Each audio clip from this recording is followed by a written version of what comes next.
bangiga soo koraya ugu fiican sanadka. Bangigani waxa uu door bidaa inay isticmaalaan hay'adaha aan dawliga ahayn ee caalamiga ah, kuwa maxalliga ah, hay'adaha horumarinta iyo shakhsiyaad Soomaali qani ah.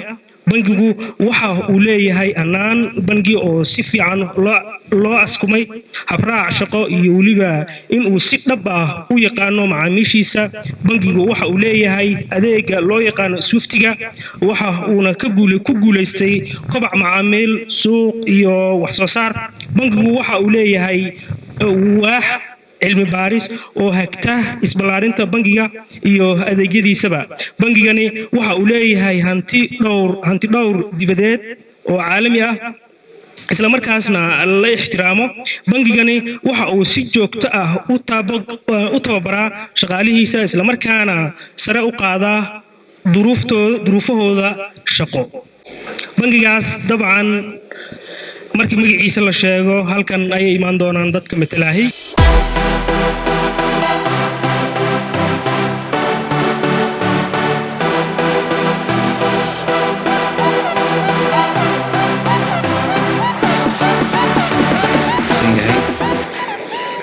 qabanqaabadan qolada soo hagaajisay Jazeera Hotel iyo bahda garsoorka noo garatay inaan nahay bangiga sanadkan, iyo jariidadan Saba oo ku bixisay waqti badan, daraasaad badan. waxaana Soomaaliya u rajaynaynaa innaga iyo bahda bangiga amase dhammaan ganacsatada Soomaaliyeed in aan wax ka bedelno intii awooddeena.